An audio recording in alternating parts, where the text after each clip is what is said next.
Humayun Ahmed sir বলেছিলেন যে ভালোবাসা না চাইতে সব কিছু পাওয়া যায়, সেই ভালোবাসায় তেমন কোনো আগ্রহ থাকে না। তিনি আরও বলেছিল, যাকে রাখতে চাইলাম সে থাকতে চাইল না, আর যে থাকতে চাইল তাকে রাখলাম না। এখন আমার আফসোস করে বলতে হয়, এই পৃথিবীতে আমার তেমন কেউই রইল না। এখন আমি প্রচণ্ড শক্তিশালী, হেসে খেলে সব উড়িয়ে দিতে পারি। অথচ দেখো, তুমি আমারই ওই কবে ছেড়ে গিয়েছ, কিন্তু তোমার দেওয়ার দুঃখগুলো ক্রমশই আমাকে পড়ে ছারখার করে দিচ্ছে। জীবন গল্প দিয়ে কাহিনী সাজানো গেল, গল্পের কাহিনী দিয়ে আমাদের জীবন সাজাতে পারি না। এটা হয়ে ওঠে না। যে মানুষ প্রচণ্ড ভালোবাসে, ওই মানুষ তীব্র ঘৃণা করার ক্ষমতা রাখে। আমাদের সম্পর্কটা সত্যিই সুন্দর ছিল, কিন্তু পূর্ণতা পেল না। আমাদের একজনের প্রতি আরেকজনের ভালোবাসার কোনোটাই কমতি ছিল না। অথচ দেখো, আমাদের একজন আরেকজনকে পাওয়াই হলো না। মানুষের প্রচণ্ড ভালোবাসাকে আমরা মাঝে মধ্যে অনলাইন করতে চাই না, কিংবা করে হয়ে ওঠে না, কিংবা করা হয় না। আপনাকে একজন প্রচণ্ড পরিমাণে ভালোবেসে তাকে ঘৃণা করে বসে থাকেন, অথবা তার ভালোবাসার আগে তাচ্ছিল্য করা হয়। কিংবা একজন মানুষ আমাকে রাখতে চাইলেও আমি থাকতে চাইলাম না, অথবা কেউ আমার কাছে থাকতে চাইলেও আমি তাকে রাখতে চাইলাম না। অথচ যে আমার কাছে থাকতে চাইলো তাকে আমি রাখলাম না। ডে অফ দ্য ডে আপনি দেখবেন আপনার কেউই রইল না। কারণ মানুষের অবহেলা একটা মেজর মাইন্ড থাকে, এর বেশি অবহেলা করলে মানুষ কেউ থাকতে চায় না। আপনি যেটা ভাবছেন যে আমি কাউকে ছেড়ে দিলাম, ছেড়ে দিতে পারি, আমি কাউকে ভালোবাসলাম, ভালোবাসতেই পারি।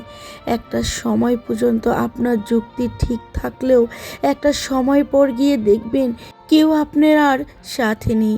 মানুষ অহংকার আহমিকা নিয়ে তেমন বেশি দিন চলতে পারে না। একটা মানুষকে আপনি অবহেলা করেই গেলেন, একটা সময় গিয়ে মানুষটা পাথর হয়ে যাবে, তখন সেই মানুষটাকে আর পাবেন না। এই যে একটা কথা আছে না, যে মানুষটাকে আপনাকে সবচেয়ে বেশি ভালোবাসার ক্ষমতা রাখে, সেই মানুষটা আপনাকে তীব্র ঘৃণা করার ক্ষমতাও রাখে। তাই কারো ভালোবাসায় যদি আপনি ঘৃণার পরিণত করেন, তখন দেখবেন সেই মানুষটা আপনাকে ছেড়ে যেতে দ্বিধাবোধ করবে না। তীব্র সত্য হচ্ছে, একজন আপনাকে অন্যকে ভালোবাসলো, কিন্তু আপনার অবহেলা তাকে শক্তিশালী করে তুলেছে। এখন সে হেসে খেলেই সব কিছু উড়িয়ে দিতে পারে, আপনাকে ছেড়েও আসতে পারে। আপনার দেওয়া দুঃখ কষ্ট তাকে হয়তো পোড়াবে, কিন্তু সে কখনো আপনাকে হয়তো ফিরে পেতে চাইবে না। তাই কারো ভালোবাসাকে এমনভাবে নেবেন না যে সে আপনাকে ভুলে যাওয়ার ক্ষমতা তৈরি করে ফেলে। মানুষকে শাসন করা যায়, একটু দূরে রেখে অভিমান করা যায়, কিন্তু আপনি যখন আপনার ইগো অহংকার নিয়ে বেঁচে থাকতে শিখে যাবেন, তখন ধীরে ধীরে মানুষ আপনাকে ছেড়ে চলে যাবে। একটা সময় গিয়ে আপনাকে ইচ্ছে হলেও আপনার গোয়ার অহংকারের কারণে আপনার কাছে সে ভিড়তে চাইবে না, কারণ এটা মানুষের স্বভাব। একবার মানুষের ইগোতে লেগে গেলে তখন মানুষ সবচেয়ে প্রিয় মানুষটাকেও ছেড়ে আসতে দ্বিধাবোধ করে না। তাই ছোট্ট করে আপনাকে একটা কথা বলে দিচ্ছি, একজন আপনি ভালোবাসতেই পারেন, একজনের জন্য আপনার মন কাঁদতেই পারে, একজনের জন্য আপনি কষ্ট পেতেই পারেন, কিন্তু তার জন্য আপনি এতটা সহজলভ্য হয়ে যাবেন না যে সে চাইলেই আপনাকে পেয়ে যাবে। জানেন তো, চাওয়া মাত্রে পেয়ে যাওয়া জিনিসের মানুষের আগ্রহটা সব সময় কম থাকে।